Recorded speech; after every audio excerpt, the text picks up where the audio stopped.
A única coisa melhor do que um romance tóxico entre dois meio-irmãos é quando eles fazem 3 filmes sobre isso. Graças a Deus, a saga Minha Culpa termina hoje como Nossa Culpa. A culpa agora é nossa, pelo visto. Sobrou até pra você. E pro Betinha não sobra nada. E é impressionante que esse terceiro filme é o pior dos 3, de longe. Mesmo assistindo em velocidade dobrada, eu não consegui evitar de ficar completamente entediado. O que, sejamos sinceros, não deveria acontecer num filme de romance entre irmãos. Era pra essa merda ser puro entretenimento. E a culpa disso não é nossa, como o título do nome do giro do filme sugere. Sei lá o que eu falei agora. Eu acho que o grande culpado é que os nossos protagonistas passam boa parte do filme separados. E separados eles não têm graça nenhuma. Quem diria que a personalidade deles realmente é ser levemente incestuosos? Quem diria que é isso que faz eles serem minimamente interessantes? É que quando eles estão juntos, eles só estão fazendo merda. Separados, eles são pessoas normais, vivendo suas vidas normais, com seus empregos normais. E é exatamente por isso que eu incentivo todos os meus amigos a irem atrás das pessoas com o maior número de red flags possíveis, que é pra ter algum tipo de entretenimento na nossa vida, já que a Netflix e o Prime Video estão claramente falhando em entregar isso. Enfim, vamos logo começar essa análise antes que eu mude de ideia. O filme começa mostrando que o nosso casal favorito de irmãos está separado já faz algum tempo. E enquanto a Noah está focada em terminar seus estudos na faculdade, o nosso garanhão Nick obviamente se tornou CEO da empresa do pai dele. Sim, eles querem meter um fetiche em CEO em pleno 2025. Em 2015, beleza, tava tendo a febre dos 50 tons de cinza. Mas hoje em dia as únicas pessoas que têm tesão em CEO são os fãs do Elon Musk, e esse cara parece uma tartaruga. A única teoria da conspiração que eu sou muito fã é a dos reptilianos, exatamente porque o Elon Musk parece muito uma tartaruga. E o Nick ainda é um bosta de CEO, porque ele só herdou a empresa do pai dele. E calma, eu sei que você já tá ansioso, mas já já os nossos pombinhos já vão se reunir. A Jenna, a melhor amiga da Noah, vai se casar com Lion, que por sua vez é o melhor amigo do Nick. Então, naturalmente, o Nick e a Noah acabam se tornando padrinhos do casamento. E isso daí foi tipo quando dois irmãos brigam e os pais obrigam eles a usar a camiseta da união. Só que aí no caso desses irmãos, essa camiseta ia voltar bem nojenta. Daí a Noah viaja até Ibiza para ir nesse casamento, e durante o voo dela, ela acaba derramando café quente na calça de um homem da espécie cabeludo. Claro que ele dá em cima dela e ele até pergunta se ela não quer dividir um táxi com ele. Um completo desconhecido com a piroca cafeinada. Com certeza, estou doida para dividir um táxi com você. Mas graças a Deus, a Noah só tem olhos pro irmão dela e ela rejeita esse cabeludo. Durante a festa de casamento, o Nick e a Noah inicialmente ficam se evitando. O Nick até finge uma hora que ele tá indo na direção dela falar com ela ou até mesmo bater nela, mas ele desvia de última hora, achando que ele está divando muito com esses óculos escuros. Denúncia! Tem um momento da festa que uma criança vem correndo, ela rouba um drink alcoólico e vira ele num segundo, como se não tivesse acontecendo uma crise de metanol agorinha mesmo. E ainda assim essa criança deve ser a pessoa com a mente mais saudável nessa saga inteira, porque até mesmo o padre do casamento tava bebendo todas na noite anterior, conversando, dando gargalhada com a mulherada, só tinha mulher do lado dele. E no dia seguinte, durante a cerimônia, ele aparece de óculos escuros pra esconder que ele tá de ressaca. Talvez ele não seja um padre. E eu acho muito legal também que todos os homens que aparecem nessa saga dão em cima da Noah. Inclusive esse cara aí que parece o Léo Santana. Ele é o irmão do Lion. Roar! E é um grande mistério pra mim como ele ainda tá solteiro, um grande partido como esse. Esse maluco tem o nome de todas as ex dele tatuados no braço, só que ele riscou o nome de todas elas. Parece até que ele matou todas elas. E não ajuda muito também o fato de que ele acabou de sair da prisão. E aí você entende que realmente namorar o próprio irmão tá sendo a melhor opção pra Noah mesmo. Bom, uma hora, inevitavelmente, o Nick e a Noah acabam dançando juntos, afinal eles são os padrinhos. E aí eles acabam fazendo o amor juntos, afinal eles são irmãos muito próximos. Mas logo depois do ato, acho que o pipi ainda nem tinha murchado, o Nick já se levanta pra ir embora. Ele nem espera amanhecer. Porque no último filme o Nick viu que a Noah dormiu com o psicólogo da faculdade dela. E até agora ele não perdoou isso. A traição ele até pode perdoar, mas jamais o fato de que foi com um cara que fez psicologia. Homem que quer estudar a mente humana Esquisito, né? E aliás, esse psicólogo Michael está por um triz no novo emprego dele no hospital, porque descobriram que ele dormiu com uma aluna dele enquanto ele era o orientador dela, e agora abriram uma investigação para decidir o futuro dele ali naquele hospital. Pois é, como se esse filme já não fosse tortura o suficiente, eles trouxeram esse cara de novo. Eu prefiro 1000 vezes ver mais incesto do que ver a cara desse animal. Esse cara é literalmente tudo o que tem de errado no mundo atualmente. Enfim, depois do casamento, a Noah volta para a realidade chata dela, ela se forma na faculdade e ela vai procurar emprego numa empresa de tecnologia modernoide. Sabe essas empresas super descoladas, coloridinhas, com cores pastéis? Que as pessoas trabalham no sofá, trabalham no puff, usam óculos de realidade virtual, tem um volante de simulador de corrida ali no escritório, mesa de sinuca, ping-pong. A galera vai trabalhar de bermuda e chinelo, e aí você descobre tarde demais que tudo isso é só pra disfarçar quão desgastante é aquele ambiente de trabalho. Você vai ter burnout igual você teria numa empresa tradicional, só que aqui pelo menos você vai estar de Crocs. É mais ou menos assim a empresa que ela vai procurar emprego. E quando a Noah entra na sala do chefe pra fazer entrevista com ele, ela descobre que ele é ninguém mais, ninguém menos que o Simon! O Simon, pra quem não sabe, e ninguém sabe porque eu ainda não falei quem é ele, é o cara do avião, que ela derrubou o café na calça dele, e que ela rejeitou ele, e que ela ainda mostrou o dedo do meio pra ele no trânsito porque ela não sabia que era ele porque ele tava de capacete. Esse é o Simon. E esse cara eu vou ter que dizer que ele não me desce, a vibe dele tá completamente esquisita. Pra mim ele é literalmente tudo que tem de errado na sociedade atualmente, tanto que mesmo depois que a Noah fez tudo isso com ele ainda contrata ela. Um homem cabeludo que trabalha usando camisa havaiana e calça clara. Quando ele quer comer alguém, não existe obstáculo que faça ele desistir. E infelizmente a Noah é imã de maluco. Enquanto isso, o nosso amado Nick não está tendo muito sucesso como CEO. Quem poderia imaginar? A empresa dele tá passando por maus bocados, eles tiveram que fazer demissões em massas, e ele acabou de comprar várias empresas de tecnologia achando que metaverso é o futuro. Olha, eu acho que na época que esse roteiro foi escrito, metaverso tava meio que no hype, mas isso desmoronou muito rápido. Hoje em dia o metaverso tá mais morto que o Pelé, e muitos ex-funcionários que foram demitidos da empresa dele estão fazendo protestos na frente da empresa. Um deles, inclusive, quebrou o vidro do carro do William, né, que é o pai do Nick. Ele apanhou do segurança e depois ele foi chorar no noticiário dizendo que é assim que a empresa do Nick trata os funcionários. Irmão, tu quebrou o vidro do carro de uma pessoa e você já tava machucado antes mesmo de fazer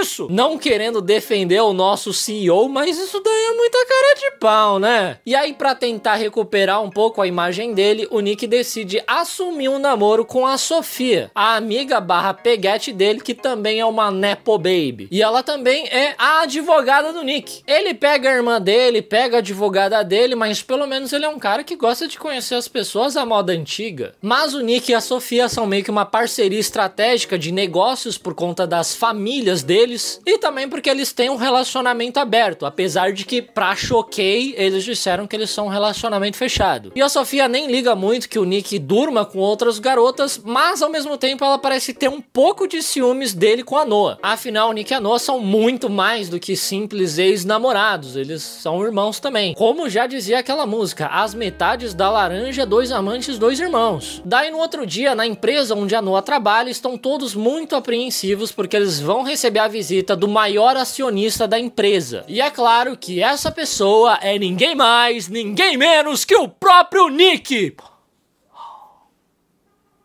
A única pessoa burra o suficiente para investir milhões em metaverso. E ele já deve ter percebido logo de cara o tamanho da burrada que ele fez de investir naquilo, porque quando ele chega, ele flagra o Simon disputando uma queda de braço com a Noah, que ele nem sabia que trabalha lá, enquanto todos os outros funcionários estavam em volta torcendo. Pois é nisso daí que você investiu todo o dinheiro da empresa do seu pai. E ele fica mais puto ainda quando ele descobre que a Noah tá namorando o Simon, como se isso fosse alguma surpresa. ela, assim como o Nick, também só teve namoro controverso. Pegou o irmão, pegou o psicólogo, pegou o chefe dela. Eu espero que ela não descubra que o padre de óculos escuros não é um padre de verdade. Então o Nick decide fazer um inferno na vida dos dois. Primeiro ele anuncia que ele está proibindo o namoro entre funcionários a partir de agora, e ele instala várias câmeras no prédio para certificar que isso não aconteça. Cara, mais fácil você só fechar esse lugar de uma vez. Só de ver a reação dos funcionários ao descobrir que não pode mais namorar ali dentro, você já percebe que trabalhar é a coisa que eles menos fazem. Só que daí a Noah não aceita esse tipo de perseguição e ela conta pro Simon que ela pretende se demitir. Ela diz que o Nick vai infernizar a vida deles até ele conseguir arrancar a empresa das mãos do Simon. Mas o Simon diz que ele não se importa com a empresa. Ele só quer saber da vagabunda que ele conheceu há algumas semanas. Grande chefe você é, hein, Simon? Foda-se seus funcionários, foda-se a empresa que você construiu. Eu quero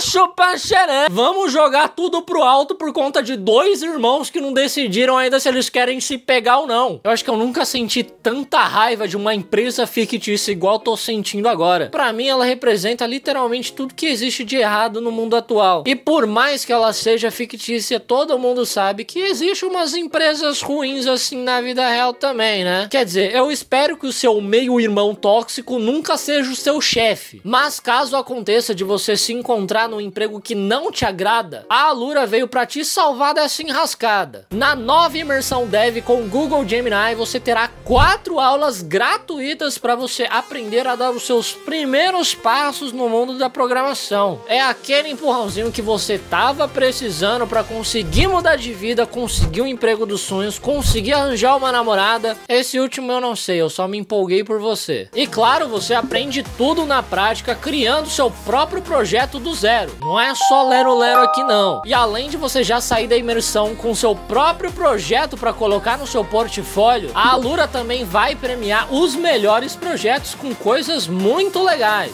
Tem até bolsa de estudo, eu ouvi falar. Então se você quer começar 2026 com o pé direito, já encaminhado para um bom emprego, numa empresa que não é essa porcaria do filme, confere o link aqui na descrição, mas corre que o prazo das inscrições já tá acabando. Então não vacila. Agora voltando para o vídeo, daí começa uma subtrama completamente do nada que também termina completamente do nada. A mãe do Nick diz pra ele que ela está doente, ela está morrendo, e então a filha dela vai começar a morar com o Nick e o pai dele. O Nick, apesar desse coração gelado, acaba ficando bem triste com essa notícia. E então, pra compensar, ele diz pra Noah que ele precisa fazer amor com ela. É a única forma de superar uma notícia dessa. E é claro também que a Noah aceita qualquer coisa pra ajudar o meu irmão. Só que dessa vez é a própria Noah quem se levanta e vai embora logo depois deles terminarem o ato, pra mostrar pra esse desgraçado quem é que manda aqui. Foda-se que sua mãe tá morrendo, pau no cu dela. Quem manda nesse relacionamento aqui sou eu, cara. Você acha realmente que esses dois têm a maturidade pra ficar junto? Na manhã seguinte, a Noah sai correndo pro hospital e lá ela descobre que ela está nada mais, nada menos do que grávida.